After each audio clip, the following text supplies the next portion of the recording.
안녕하십니까. 타스 건축사무소의 김인환 건축사입니다. 지금부터 실제 건축 사례 강좌를 시작하도록 하겠습니다. 오늘은 지난 시간에 이어서 24번째 강좌로서 창은 어떻게 설치하는 게 좋은가, 주택의 창에 대해서, 창의 전반적인 것에 대해서 설명하도록. 창은 우리 모두가 알다시피 창의 역할은 채광과 환기, 조망, 이러한 목적으로 창이 설치되는 것이죠. 그렇지만 또 창은 단순히 이렇게 채광과 환기, 조망 외에도 건물의 외관에 지대한 영향을 미치는 요소인 것이죠. 마치 건물의 눈이라고 볼 수가 있는데, 어떤 건물에 만약 창이 없다 한다면 대단히 답답하고 또 사는 데 있어서 대단히 불편할 것입니다.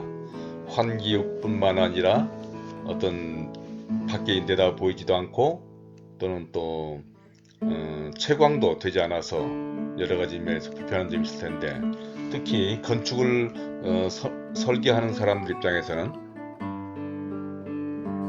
이런 기능적인 것 외에도 건물의 외관 디자인을 하는 데 있어서 창은 대단히 중요한 요소를 가지고 있습니다. 그래서 이 부분도 지금부터 설명해 보도록 하겠습니다.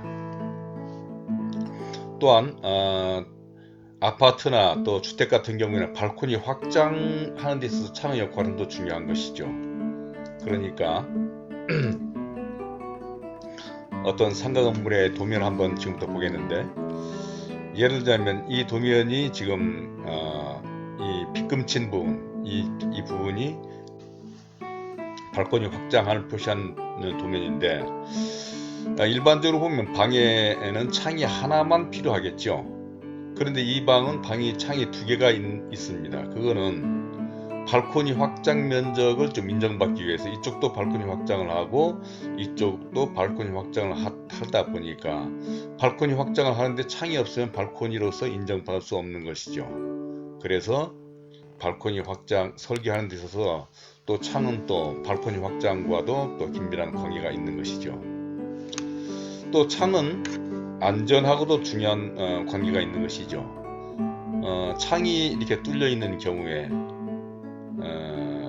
건물이 낮아가지고, 예를 들자면 이러한 건물에 창이 이렇게 있는데 이런 난간이 없다 한다면 이 창이 문 열리면 떨어지는 거, 건물에 있어서는, 건축에 있어서는 미관이나 기능도 중요하지만 안전도 건축에서는 대단히 중요한 요소 중에 하나인 것입니다. 이 높은 데서 떨어진다. 아파트 같은 건물도 마찬가지죠. 아파트에도 이런 난간들이 있는데, 이런 난간들은 바로 이 창이 열리는 경우에 떨어지는 걸 방지하기 위해서 이렇게 있는 것인데, 바로 이러한 그 안전을 위해서는 이런 난간이 있어야 되는데, 이 난간의 높이는 실내에서 마감면으로부터 1.2m 높이가 되어야 되는 것입니다. 이 난간의 높이는 건축법에서 실내면, 마감면, 바닥에서 이제 온도를 그 마감면으로부터 1.2m 높이가 되어야 되는 것입니다. 아파트도 마찬가지죠. 이 난간에 관한 것은 예전에도 규정이 많았는데, 난간 살대가 10cm 미만이어야 된다든지, 예전에 어린애들이 왜 발코니에서 난간에서 떨어져서 사고가 난 그런 사례들이 있어서 이런 것이 규정이 되어 있는데, 그래서 이런 난간에 관한 것도 창에서는 또 중요한 요소가 되는 거고, 창은 이러한 채광과 환기, 조망에 관한 역할을 하면서도 또 건물 외관에 영향을 미치는 것이지만, 기능적으로 특히 단열에 있어서는 사실 창이 많다라고 하면 그만큼 단열에서는 불리한 것이죠. 아무래도 벽에 비해서는 단열 기준상으로 보면 6배 정도가 불리하다라고 실험 결과가 나와 있는 것도 있습니다. 그래서 창이 있는 거는, 창을 크게 하면 아무래도 방이 좀 춥다 이렇게 볼 수도 있을 것입니다. 다음으로는 창의 크기와 위치에 대해서 한번 또 생각을 해보겠습니다. 자, 설계를 하다 보면 창을 크게 하는 것, 또 사람들에 따라서 창을 작게 하는 것, 이것에 대해서는 각기 또 생각하는 바에 따라 다른 것 같습니다. 근데 창을 크게 하다 보면 채광이나 환기에는 좋지만 단열과 프라이버시, 외부로부터 들다 보이는 거, 또는 외관이 또 너무나 창만이 빵빵빵 뚫려 있는 그런 집들 보면, 특히 아파트 같은 경우도 그렇죠. 아파트는 특성상 어쩔 수 없는 거지만, 아파트는 뭐 건물이 뻥뻥뻥 다 뚫려 있는 것이죠. 뚫려져 있죠. 그러니 건물이 좀 단순한, 어쩔 수가 없는 것이죠. 이 방이라든지 거실이 있는데 창을 두지 않을 수는 없다 보니까. 그런데 이제 대체로 보면은 아파트에 비해서 주택은 좀 어둡다, 답답하다라는 얘기들을 많이 하고 있죠. 그거는 아무래도 주택의 창들은 아파트에 비해서 창이 좀 작습니다, 사실은. 그러다 보니까 더군다나 아파트 같은 경우에는 고층이고 높은 데 있기 때문에 개방감도 있고, 주택은 낮아서 아무래도 좀 답답한 그런 점도 있는 데다가 창이 좀 작은 편이죠. 그러다 보니까 아파트에 비해서 주택은 좀 답답하다 이런 얘기들을 많이 하는데, 창을 너무 크게 하다 보면은 아까 말씀한 대로 단열과 또는 프라이버시, 외관에 어떤 영향을 미치기 때문에 좀 이런 점에서는 좀 문제가 있어서 창을 작게 하는 경우도 많이 있죠. 그래서 건물들의 디자인을 한번 살펴본다고 하면 몇 건물들을 한번 제가 한번 보겠습니다. 예를 들어 이런 건물들, 어느 주택의 어느 신도시의 상가주택의 사례인데, 이게 북쪽입니다. 북쪽에 이 집은 창을 극도로 좀 줄인 건물이고, 이거는 건물이 북쪽에 아마 방이 많았던 모양이죠. 그러니까 아마 이렇게 큰 방들이 왜 이렇게 창들 크게 지금 했는데, 이게 다 거실은 아닌 것 같은데도 이렇게 했네요. 보니까 이 집은 보니까 뭐 이런 창들은 화장실 창 같고, 이게 뭐 아마 이렇게 방창 같은 그런 느낌이 드는데, 이 창에 따라서 건물의 모양들이 다 다르죠. 건물이 뭐 그런 사례들을 한번 계속 보면, 이런 건물들은 좀 창이 그런 대로 좀 어느 정도 좀 리드미컬하게 좀 균형 있게 지금 배치된 사례가 아닌가 싶고, 이런 건물은 좀 창을 건물의 메스로 어떤 좀 이렇게 디자인을 좀 해서 창이 많다라는 느낌을, 창이 많은데도 불구하고 좀 특색 있는 디자인을 한 것 같습니다.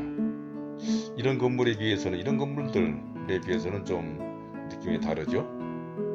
그냥 벽이 있고 창이 있고,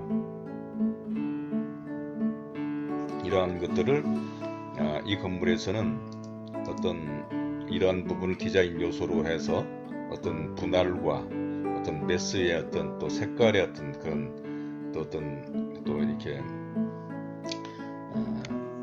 건물이 약간 들어가게 하는 뭐 이런 면으로 해서 좀 디자인을 좀 창이 많은데도 불구하고 뭐 그런 걸 커버한 사례가 아닌가 싶고, 이런 코너 창들도 많이 또 사용하고 있는 경우를 많이 볼 수가 있죠. 이런 건물도 좀 이제 남쪽인데도 창을 좀 극도로 좀 절제한 그런 건물의 사례가 아닌가 싶습니다.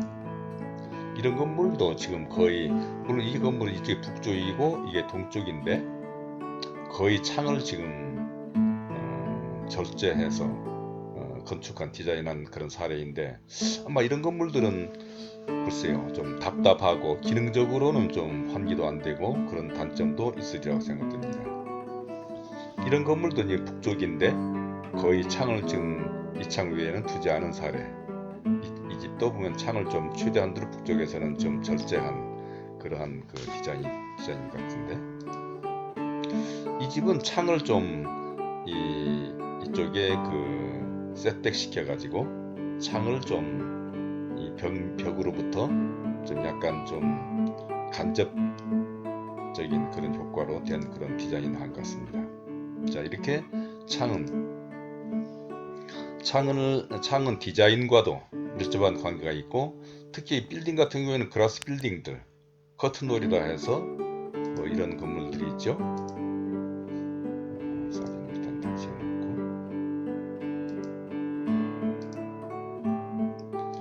뭐 큰 빌딩인 경우에 이렇게 전체가 전창인 경우에 뭐 이런 건물들도 뭐 이런 건물들은 좀 하이테크적인 모던한 건물로서 뭐 외장재를 이 유리로 그런 사용한 사례들도 우리가 볼 수가 있습니다.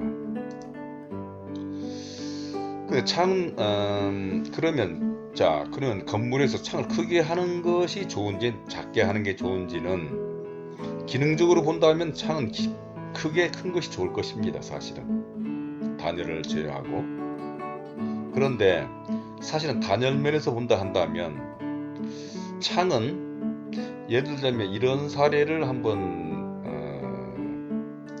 볼 수가 있는데, 자, 이런 집의 평면에서 이 집은 이게 거실이고 이게 지금 중정입니다.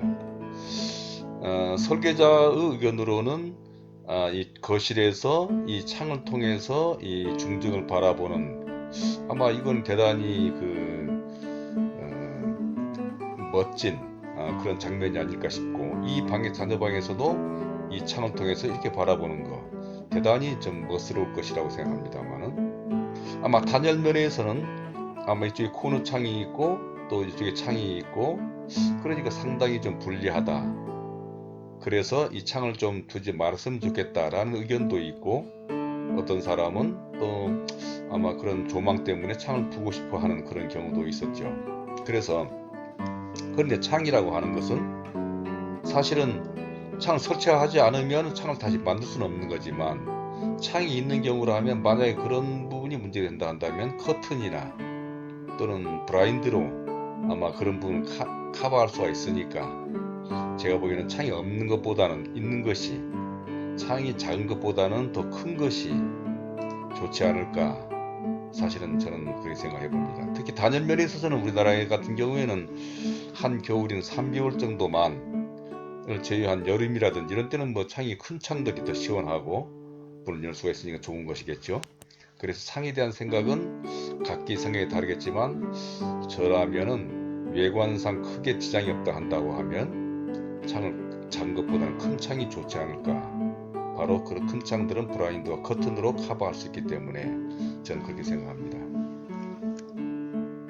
또한 그 창의 크기는 모듈과도 관계가 있는 일이죠.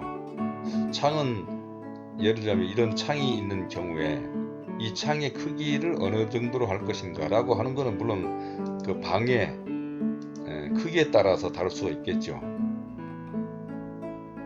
방의 크기가 크다면 뭐 창을 좀 크게 해야 될 것이고, 작다면 작게 해야 될 텐데, 이 창의 크기는 가급적이면 모듈 치수, 모듈이라고 하는 것은 30cm 단위, 15cm 단위, 30cm 단위가 이제 건축에서는 거의 모듈 수치라고 볼 수가 있는데, 그거는 왜냐하면 창 같은 경우에는 유리 크기에 의해서 창의 가격이 달라지기 때문에, 예를 들자면 창 크기가 뭐 여기 이제 창호도에 의해서 창의 크기가 다 정해져 있습니다만은, 예를 들자면 이 창 같은 경우는 1500에 높이가 2100이다. 또는 이 창은 폭이 1800에 높이가 1500인데, 거의 이런 식으로 30cm 단위로 떨어지게 다 설계를 합니다. 사실은 그거는 왜냐하면 가급적이면 그렇게 하는 것이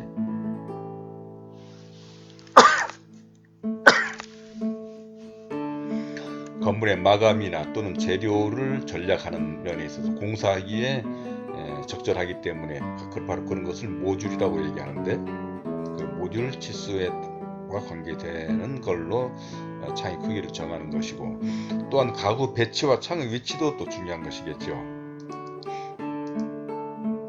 자, 이렇게 어느 방이 있을 때 이 방에 책상이 놓여지고 침대가 놓여지고, 이런 안방 같은 경우에는 가구가 놓여지고 또 이렇게 침대가 놓여질 텐데, 이런 것들을 고려해서 창의 위치나 창의 크기가 결정이 되어야 되는 것이겠죠. 그래서 그런 것도 설계자나 또는 모든 건축주들은 또 창의 위치를 정하는데, 창이 방의 중간에만 있어야 된다라고 하는 것은 가급적이면 있는 게 좋겠지만, 가구와 가급적 생각을 해야 될 것이고, 또 가급적이면 남향에는 큰 창을 두는 게 좋겠고, 아까 사진에서 보았듯이 어떤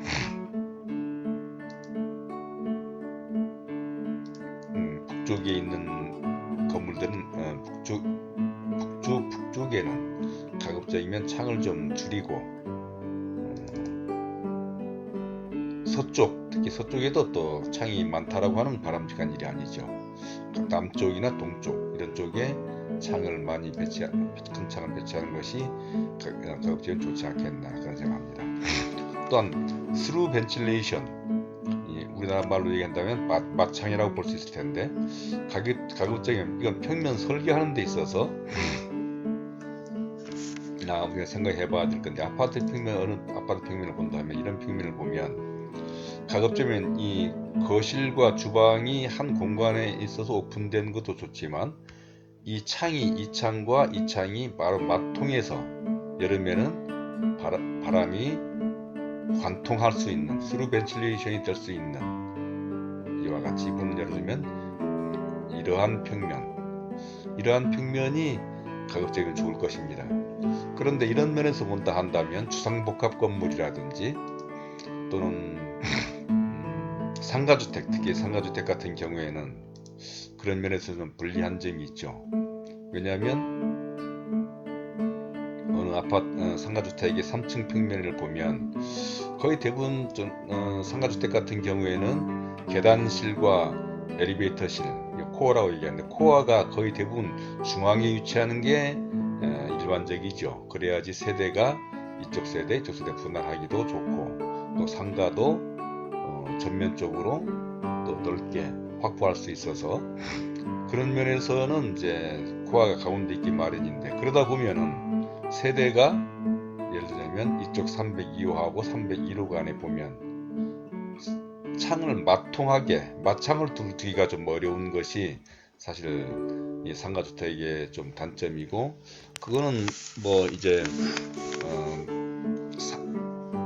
고층 아파트의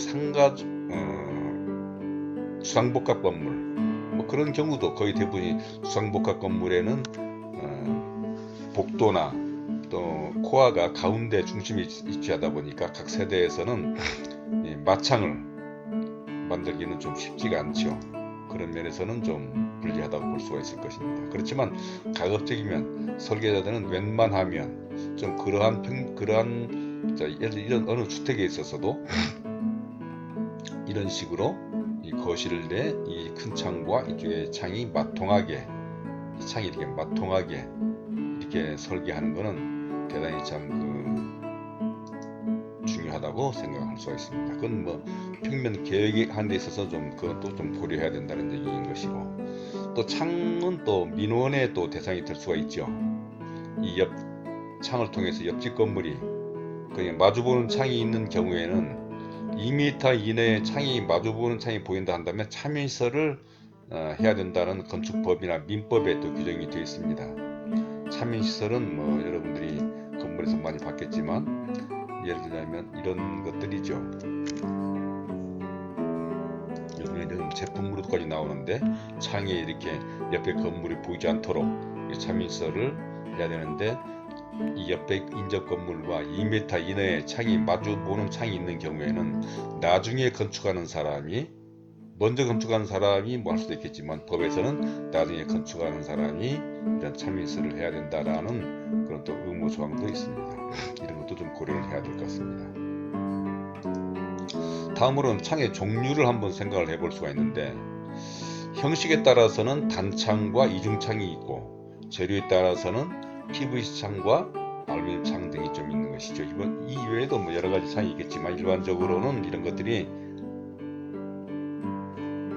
많으니까 이런 점에서 생각을 해보면, 자, 그림에서 보듯이 이 창은 단창이라고 볼 수 있고, 이건 이중창입니다. 이쪽이 외부고 이쪽이 내부라고 봤을 때, 외부에 이 창이 있고 내부에 또 이 창이 있는 것이죠. 그러니까 거의 대부분의 아파트의 창들은 거의 대부분이 이중창이라고 볼 수가 있습니다.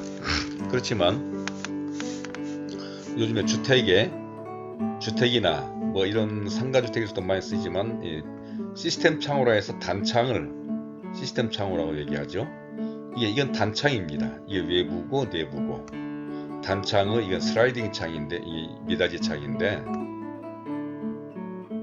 그래서 이 단창의 경우에는 기밀성이 좀 이중창에 비해서 좀 좋습니다. 그것은 사진에서 제가 여러 사진을 통해서 제가 한번 설명해 드린다 한다면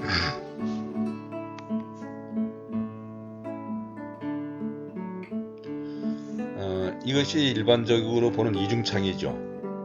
이렇게 이게 바깥창, 이게 실내 내부창 그렇게 되어 있죠. 이렇게 지금 이게 외부창, 내부창인데 이 이중창인 경우에 특히 미닫이 창인 경우에 기밀성이 떨어진다는 얘기는 이 창의 구조가 이렇게 턱이 이런 걸로 인해서 이렇게 지금 창이 설치되는 것이죠. 이 턱을 통해서 이 문이 지금 고정이 되는 상태고 턱을 통해 이 레일 같은 역할을 하는 건데 이게 왔다 갔다 하면서 창이 닫아지기도 하고 열어지기도 하는 것이죠. 이렇게 이 부분이 창틀의 이 부분에 탁 걸려서 이제 단열도 되고 차음도 되고 하는 그런 역할을 하는 건데 이것이 여러분이 잘 아시지만 이게 모로 되어 있습니다. 이제 털 같은 것이죠. 이 내부에도 지금 이 레일과 이 창 사이 여기에도 그런 이런 모가 있습니다.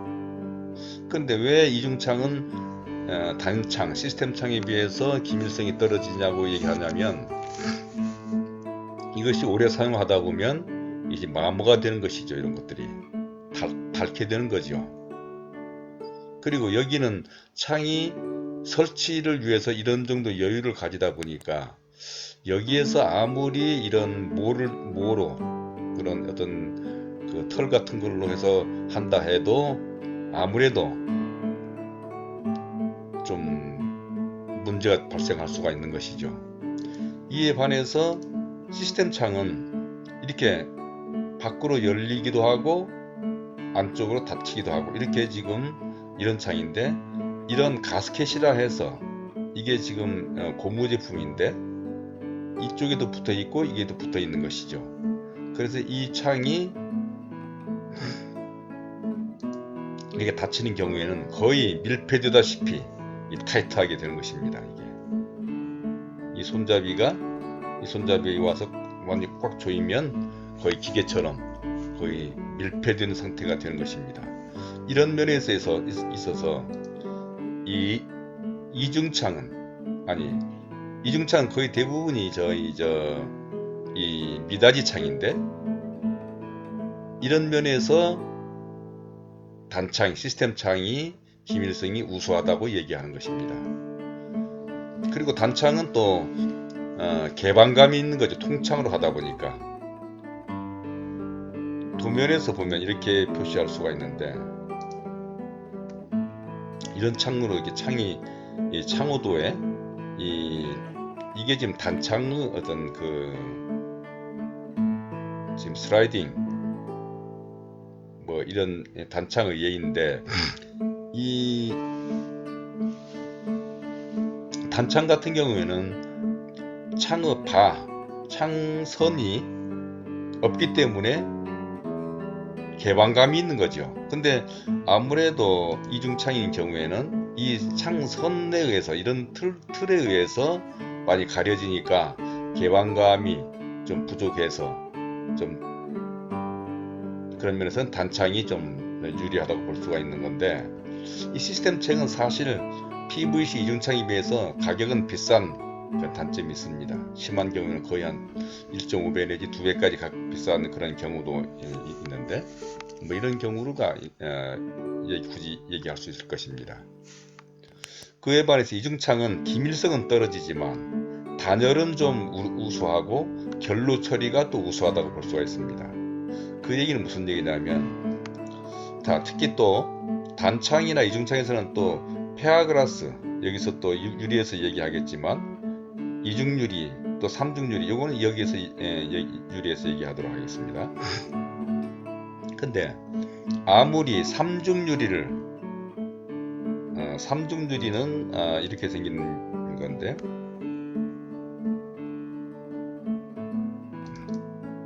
자 유리가 이렇게 지금 하나, 둘, 세 개가 되어 있습니다. 일반적인 이중 유리는 이게 두 겹으로 되어 있는 거죠. 이중 유리, 삼중 유리. 페아그라스는 이렇게 유리가 두 개로 되어 있습니다. 이렇게 두 개로 되어 있는데 삼중 유리는 이 세 개가 되어 있는 것이죠. 그러니까 단열 성능이 이중 유리의 페아그라스에 비해서 우수한 것이 삼중 유리입니다. 그렇지만 그래서 시스템 창호에서는 단창에서는 삼중 유리를 쓰는 경우도 많이 있죠. 근데 아무리 그렇다 하더라도 우리나라 온도에서 우리나라 기후에서 본다고 하면 뭐 영하 심한 경우에는 10몇 도씩 떨어지기도 하고 그리 되는데 만약 영하 12도인 경우에 밖에 외부 온도가 실내 온도는 거의 안방 같은 경우에는 22도 25도 내외 뭐 이 정도를 유지하고 있는 거죠. 그러면 온도 차이가 거의 30도 정도 차이가 나기 때문에 이 유리에서 결로가 발생하지 않을 수가 없습니다. 그럼 이 이중창 같은 경우에는 이중창도 당연히 결로가 생기는 거죠. 아무리 이중창이라 한다 하더라도. 그러면 결로가 생긴다면 바깥창에 생기는 결로가 이 안에까지 영향을 미치는 게 아니라 여기서 해가지고 밖으로 빠져나가게 돼 있는 겁니다. 이렇게 그 결로 사례를 보면 특히 여기서 이제 재료에 따라서 PVC 창과 알루미늄 창이 있는데 거의 대부분 뭐 이런 창 틀에 보면 창에서 보면 이 단열이 유리만이 아니라 이 창 틀에서도 단열이 돼야 되는 것입니다. 유리만 단열이 되는 게 아니라 그래서 이 창틀 바를 단열바를 쓰게 되는 건데 단열바들은 뭐 이렇게 여기서 볼 수 있네요. 단열바라고 해서 이 바와 바 사이에 이 단열 재료를 집어넣어서 이 바와 이 바 사이를 단열을 시키는 재료들이 있는 것이 단열바입니다. 이런 것들이 단열재가 이 바와 바 사이에 이 단열재가 있는 것이죠. 그래서 이 유리에서도 단열이 돼야 되지만 이 바 사이에서 유리가 단열이 돼야 되는데 아무리 그렇다 하더라도 아까 제가 설명드린 바와 같이 특히 알루미늄 바인 경우에는 재료에 따라서 알루미늄과 PVC 창호가 있다고 그랬는데 알루미늄은 금속재이기 때문에 PVC에 비해서 열 전도율이 높습니다. 그러다 보니까 한겨울에 심한 날씨 차이가 있는 경우에는 유리에서도 이렇게 결로가 발생하지만 이 창틀에서도 바에서도 이 결로가 발생한 사례들을 이 사례의 사진입니다. 이 사진이 이렇게 물이 흐를 정도로 이렇게 되면 자 어떤 현상이 생기냐면 심한 경우에는 방이 습하고 이런 방에 있는 장롱에 있는 옷이 곰팡이가 쓰는 그런 경우들을 종종 볼 수가 있습니다.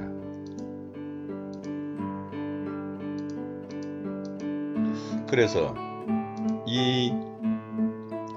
그런데 이중창인 경우에는 PVC 이중창인 경우에는 PVC가 알루미늄 바에 비해서 단열 성능도 높고 그 다음에 이중창인 경우에는 바깥창에서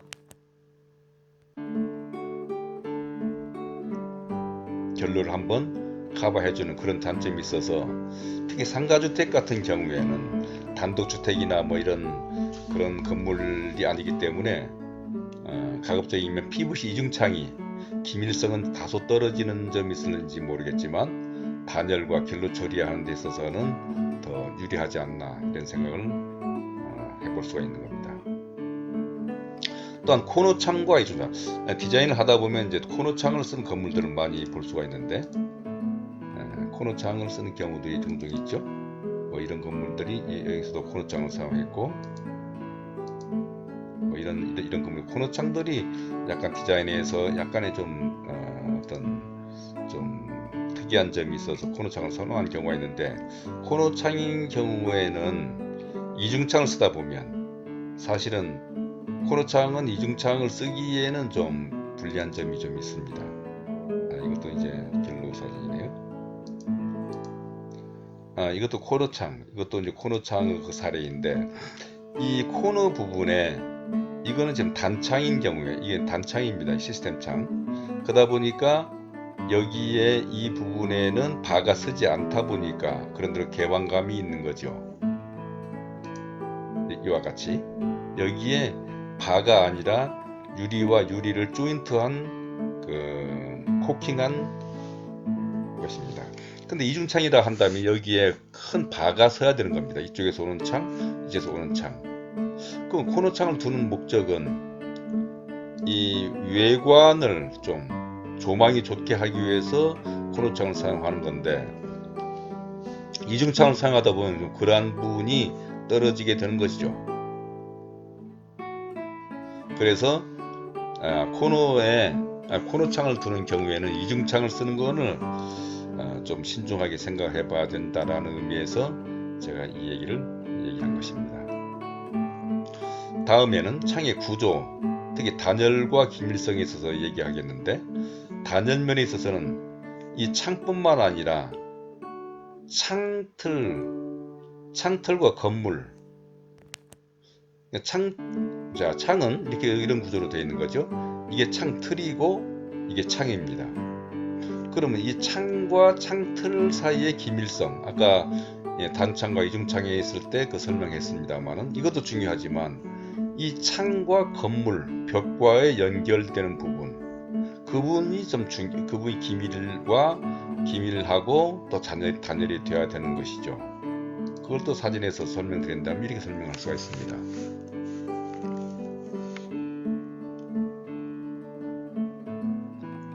알겠습니까?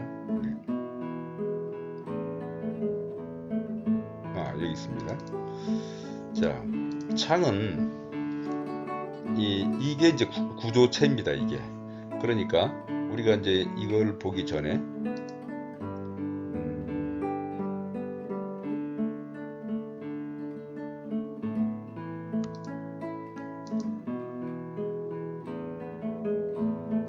이런 건물을 자, 우리가 골조를 하게 되면 이렇게 이제 구멍을 뚫게 되는 거죠. 이게 소위 말하는 오프닝이라고 할 수가 있는 건데, 오프닝. 건물에 이제 창이 설치되는 부분인 것이죠. 골조 공사할 때 이렇게 지금 창 구멍들을 뻥뻥뻥 뚫어 놓는 게 되는 거죠.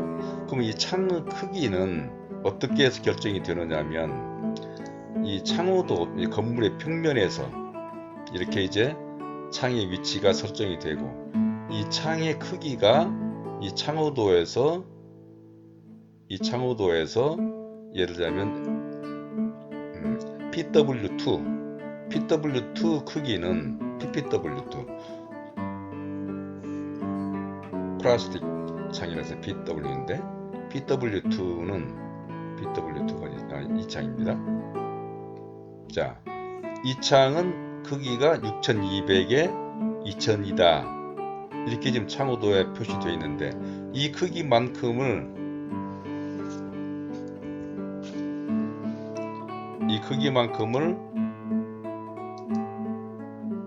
이 건물에서 뚫게 되는 것이죠. 근데 이게 2200에 2000이라고 한다 하더라도 그대로 뚫으면 안 되고 2200에서 1cm씩의 여유를 가져야 되는 것입니다. 양 옆으로.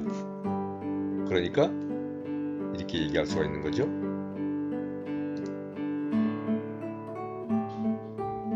이 사진입니다. 자, 이렇게 이게 약간 이제 만약 2000이라 한다면, 이 창이 2000이라 한다면 이 양옆으로 1cm씩의 여유를 가져야만이 이 창이 들어가겠죠. 일반적으로 이렇게 하는 것입니다. 창을 설치할 때 여기다 팩을 끼워가지고 고정시키고, 이 아래서도 고정시켜가지고 이 창을 이 콘크리트에다가 고정을 시키는 것이죠.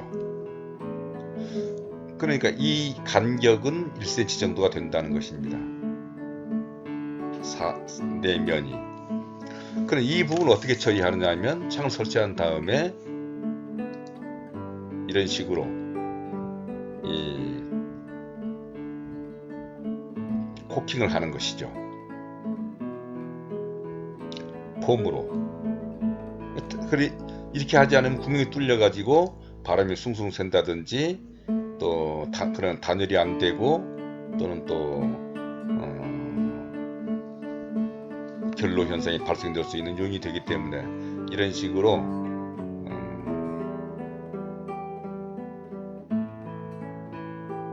건물 구조체와 창틀 사이 그 사이를 충실하게 충진을 해주지 않으면 안 되는 것이죠.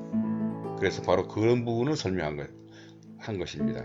그러니까 이 창틀과 창 사이도 기밀해야 되지만 이 창틀과 건물 벽 사이 그 사이도 기밀해야 된다라고 하는 것을 제가 말씀드렸습니다. 기밀성은 아까 위에서 말씀드린 것처럼 이중창보다는 시스템 창호가 더 양호하다라고 하는 것을 말씀드렸습니다.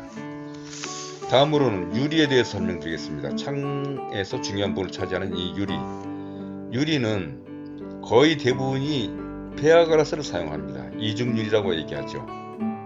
이중유리라고 하는 것은 이렇게 되어 있는 것입니다. 이걸 사진으로 더 크게 설명한 것을 본다고 하면, 그러니까 이거 삼중유리 의뢰인데, 이중유리 가지고 설명을 해볼까요?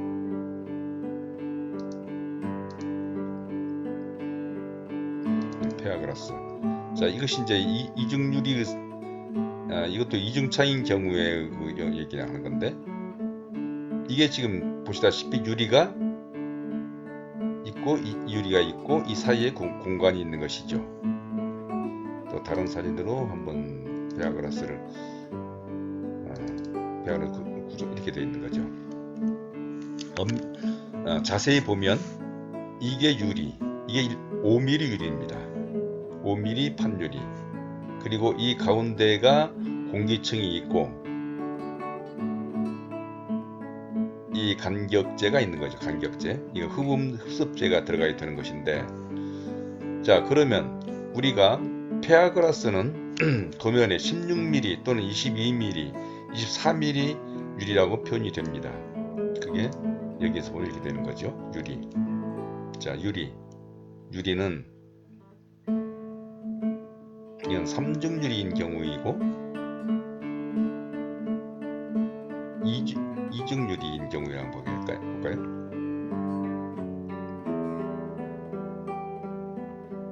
자, 두께가 유리가 시크니스 22mm, 5mm 플러스 12mm A 플러스 5mm 이렇게 얘기한 거는 5mm가 양쪽에 유리이고 12mm 사이에 아르곤 A라는 건 아르곤인데 12mm 사이에 아르곤을 충진하라, 이런 복층 유리를 얘기한 것입니다. 이게 이거를 사진으로 좀 더 자세하게 설명한다면 이렇게 되는 거죠. 이게 5mm 유리, 5mm 유리. 그 다음에 이 공간이 12mm. 이 공간에 진공 상태이면서 아르곤 가스를 주입하라. 아르곤 가스라 이제 단열과 또 흡음 그런 역할을 하기 때문에. 그리고 로이 유리라는 얘기도 여러분이 또 도면에서 보실 수가 있을 겁니다. 로이 유리라는 얘기는 이쪽 유리면에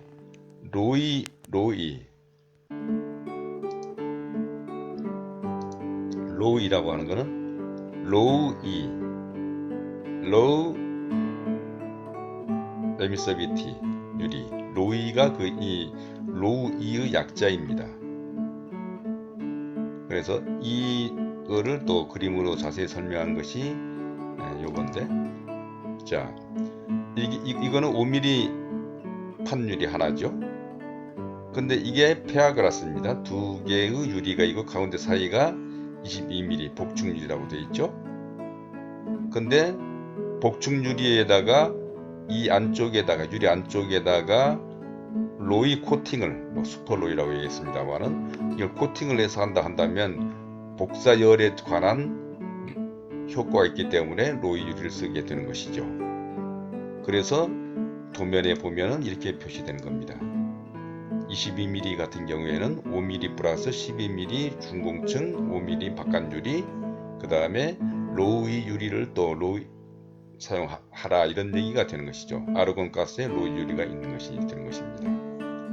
그래서 여기에 그렇게 유리는 복층유리 구조는 그렇게 되어 있는 것인데, 자, 유리 두께는 16mm 또는 22mm, 24mm 유리, 이중유리를 쓴다는 얘기인데, 16mm는 어떻게 16mm냐면 5mm, 5mm, 가운데 6mm, 중공층 6mm, 그럼 16mm가 되겠죠.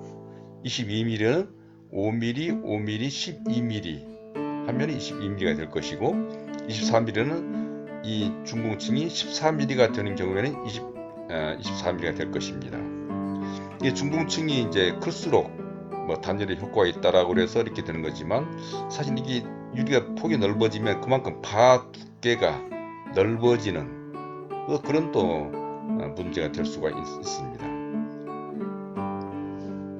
그래서 일반적으로는 이렇게 이중유리는 이렇게 되어 있다라고 하는 것을 이해하시면 좋겠고, 삼중유리는 아까 설명한 것처럼 이 유리가 하나 더 있는 거, 3개가 되어 있는 거, 일반적으로 시스템 창호에서 많이 사용하고 있죠. 그리고 아까 로우 유리에 대해서는 설명을 했습니다. 복층유리에 코팅을 한 거, 로우를 코팅한 것이고, 그 공간에, 이 공간에 아르곤 가스를 주입해서 단열 성능을 높인다, 이런 말씀이 되는 것입니다.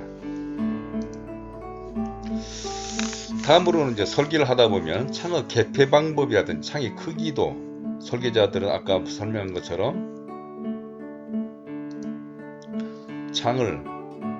창의 위치를 설계를 할 때 건물의 외관도 고려하면서 또 가구 배치도 고려하면서 그 다음에 창의 크기와 이 개폐 방법도 생각을 하는 것이죠.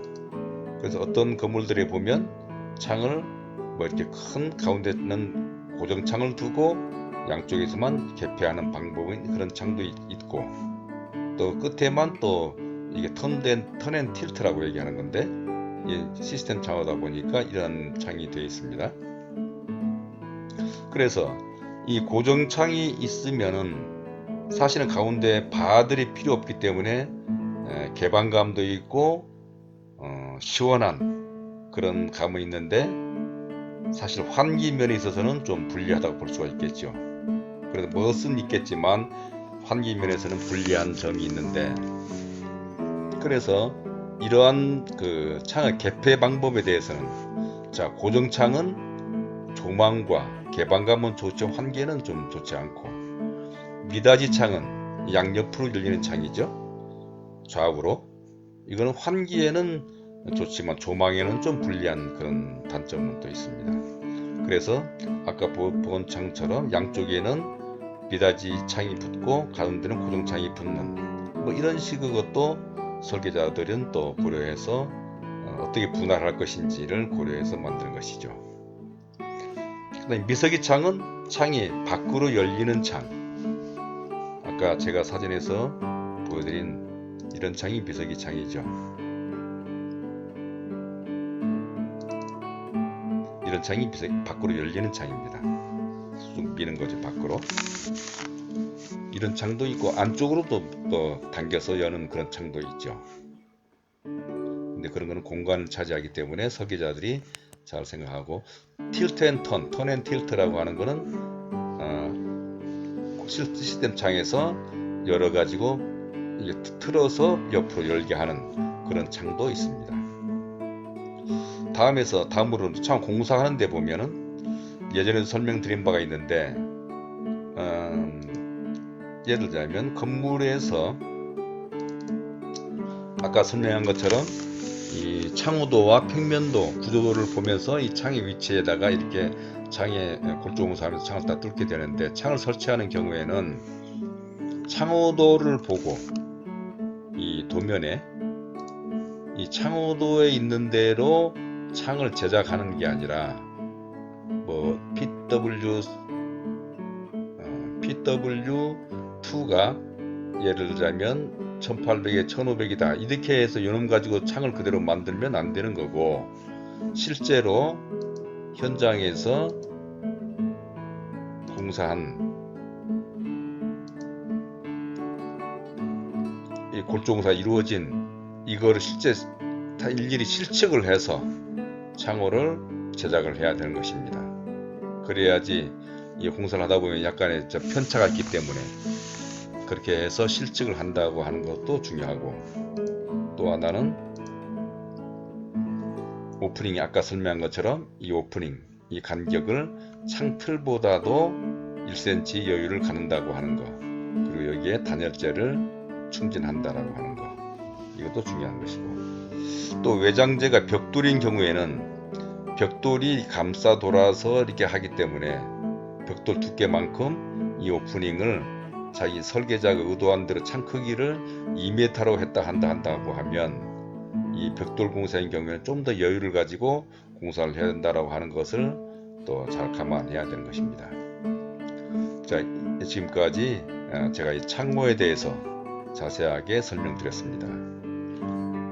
앞으로도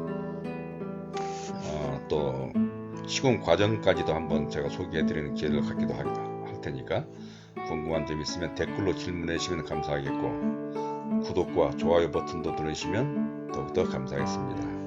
오늘 창호의 공사 관한 강의는 이것으로 마치도록 하겠습니다. 감사합니다.